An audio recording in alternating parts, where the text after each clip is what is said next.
to say that I'm surprised that the Yoruba elders least expected this. They didn't see it coming. They didn't foresee it coming. You see, why I started with this is that you can understand when other regions, especially the southeastern region, we are clamoring for secession. And the Yorubas, we are trying to see if they can manage the Nigeria, the broken state that the present government will hit to that call, that clarion call to restructure Nigeria, because that would have been the best thing that happens to Nigeria. Because by restructuring, each region will be able to control their resources and develop at their own pace. But you understand the people you are dealing with. They don't reason the same way you reason. They don't think the same way you think. You are talking of resource control, restructuring, federalism in practice, but they are thinking about not just how to take control, to control your resources, but how to dislodge you in your own ancestral home. They want to overrun you and be the current occupant of that land. You can see over 55 communities in Plateau State were dislodged by Fulani, and they occupy those communities up to today. You see, nobody is talking about that. That is what they wanted to repeat within the Southwest. You see, unfortunately, they have almost infiltrated the entire nook and crannies before the Yoruba race now realize that, oh, this is getting out of hand. They now abandon the issue of restructuring and are now canvassing for secession, Yoruba Oduduwa Republic. Well, for me, it is not too late and to have taken that position at this time, because necessity demands that. These people you are dealing with are not human beings. They don't reason jihad ideology. That the entire Nigerian sphere has been given unto them by their so-called great-grandfather Danfodio, or whoever they claim to have done that. So it is high time we stand. What we are seeing now, of course,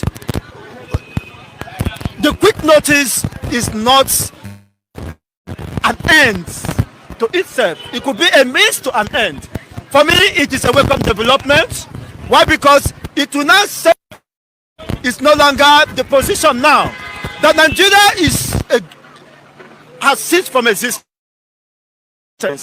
It is high time now everybody rally around to support Professor Akintoye in this struggle, because that is the only way you can secure your posterity. That is the only way you can secure your ancestral home.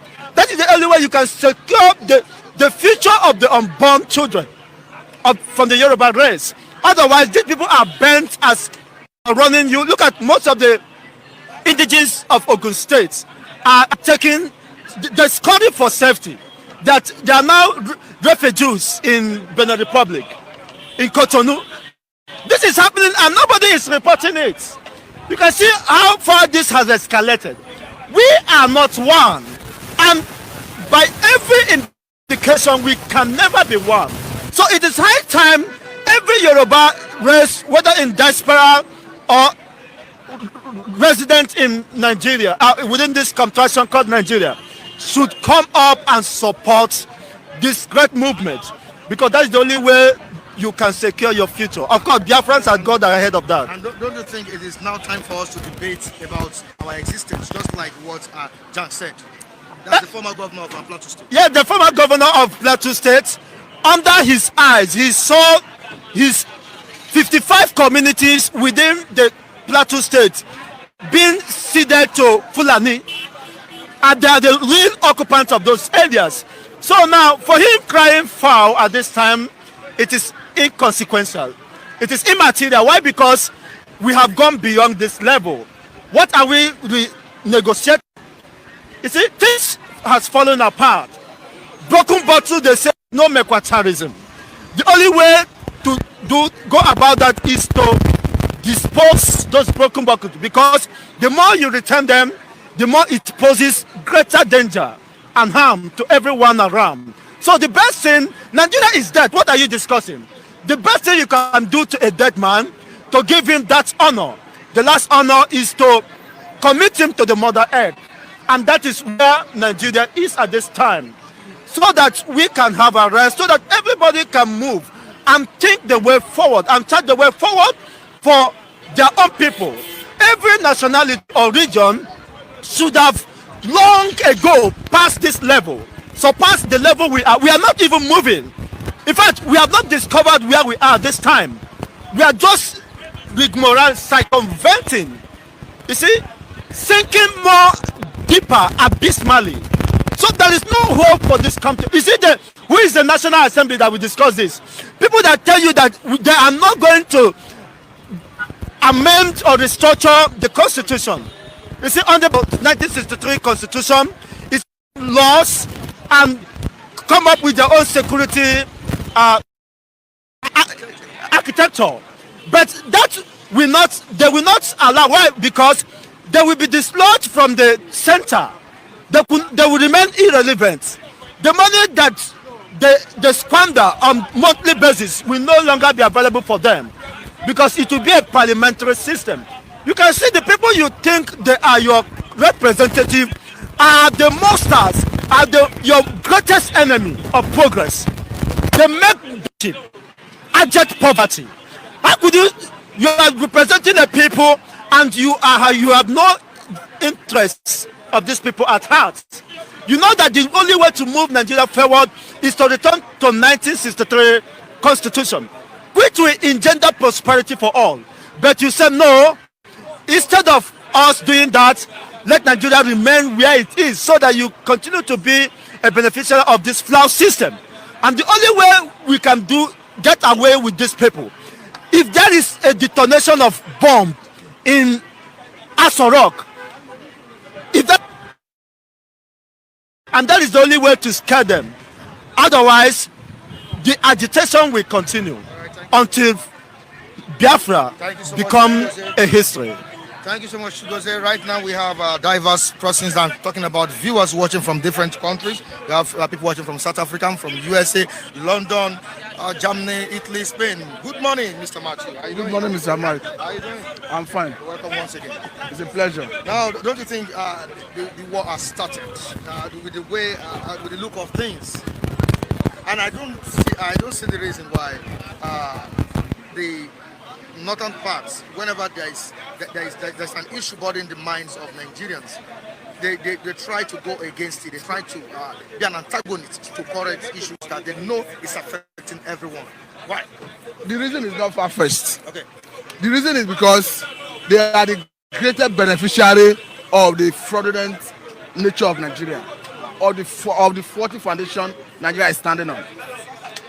Come to think of it, there are natural phenomena that determines whether people should be together or not. Look at all natural unifying forces. Look at language, look at religion. You see that there are so many reasons why Nigeria shouldn't have been one entity, one sovereign state. But unfortunately, we have found ourselves in this sovereign state being forced on us by our colonial masters. Because if you look at the language of the Hausa language, for instance, Igbo language, Yoruba language, there are three major distinct languages brought Nigeria together as one entity. But I think there's every need to tinker with that identity called Nigeria. That is the area I fought the government, the Northerners, each time they want to maintain the status quo. Because there's nothing sacrosanct about Nigeria as an entity. More so as Nigerian government is a signatory to UN Charter that talks about self-determination. So on that basis, you can, as going concern, deliberate on it, have conversation, tinker on whether to continue existing together as one entity or to exit. If you are continuing to exist as one entity, you think of how to define terms, the ground norm, the constitution. How do you continue living together. But a situation where you want to maintain that status quo, and that status quo is faulty, is hindering development, is stampeding development, is unhealthy, and it's not encouraging. It's not making Nigeria to move forward. Because come and think of the impunity that reigns in our system. Mr. Mike, cast your mind back to before the Civil War. You will discover that those ethno-religious crises, imbalances in our system that gave rise to that Civil War, that's it very much endemic and inherent in our society, in our system, is not addressed. Look at all this while people have been yearning for even the government to when it comes to federal character to eat and surrender to the law. Rather, they continue to breach the law, make appointments that will incite one ethnicity against another, behave as if you are a government of one particular region. It's not helping any matter. So we must come together and discuss. If there is need to continue existing as one entity, if there need to part ways, if there need to amend the constitution by way of restructuring, then we should know what we want to do. As we speak, 68 items are on the exclusive legislative list. What it implies is that the respective state house of assembly cannot legislate on it. Federal government have exclusive right over such things. And this is a stampeding development. How can you explain that for you to even generate light, transmit light in Lagos State, you must get approval from Abuja? Don't forget that God is infinite wisdom gave Lagos, for instance, all sorts of naturally all sorts of energy, solar energy, wind energy, name it. Then you now need somebody from Abuja to give you authority to generate light in Lagos State. You want to develop your educational sector, you need approval from one agency from Abuja before you can think out on how to develop your educational sector. Look at water resources. As if what federal government is having is not enough. Federal government is even tinkering with idea of coming up with a bill that has to do with water resources to take over every source water and water beneath. Is it not unfortunate? Look at, we are even talking of oil that belongs to Niger, that is domiciled in Niger Delta and some other places. Mr. Mike, do you know that a good number of those oil wells belong to federal government even as we speak? Because go to those states, you discover there is 12 nautical miles from the baseline of the sea belongs to the states. So any oil you discover within that zone, the state will take royalty in terms of 30% derivative. But after that 12 nautical miles, we have another 24 nautical miles, which is exclusive economic zones. Any oil discovered in those offshore, federal government take full total authority over it. Nothing comes to the state. So we are saying that what federal government is having is too enormous. If for any reason we should continue existing together as one entity, the best thing to do is to call for a sovereign national conference where everybody will come on board, we deliberate and discuss how the terms we want to use to continue existing. Each and every region, strata of the society will bring representatives, and the process should be unbiased, so that people will speak their mind. You now tinker with this constitution, because it's unfortunate that the constitution that we say is binding us is being forced on us by the military. And go to the preamble of that constitution. It tells you that we, the people of Nigeria, have agreed. And Mr. Mike, cast your man back. There is no time Nigerians came together to say we want to write that constitution. It was the military that forced it on Nigerians. There are so many faulty issues in that constitution that if you even mention some, it will trigger crisis. You know, religion is a sensitive issue in Nigeria. Curiously, one of the religions in Nigeria is mentioned. If you even start ventilating in the public, it will trigger crisis. But what I'm saying is, if we must continue existing together as one entity, we must tinker with that constitution. I saw what Sunday Igboho is saying, that Yoruba is no longer part of Nigeria. Of events that have betrayed it. I've seen that some people in Yoruba land in the southwest are not supporting him. I'm not surprised. The same thing goes with Biafra agitation. Because in every society in Nigeria, you have three, or rather, there's three major categories of people. You have people who are interested in secession. You have people who stand aloof. Then you have the political class. Even in the Southeast, the political class has always been against Biafra agitation. That best explains why the Southeast governors, in collusion with the federal government, prescribe IPOB. So the same thing is trying to play out in the Southwest here. When a Sunday boy is thinking of how to succeed, I have also to shortchange us. Because they are looking at what they will benefit from government. Because most of them have pecuniary interest when they talk about politics. It's not because they have interests of the common man at heart. And it's unfortunate. So the way forward is to call for a sovereign national conference where the selection of representatives will be unbiased and Nigeria issues should be deliberated. And do you think this government is ready to do that? It's unfortunate. They are not ready. And this is the government that talk about having restructuring as in their manifesto. Don't forget that this is gathered by the Kaduna State governor in the person of Malam El-Rufai. They came up with a resolution.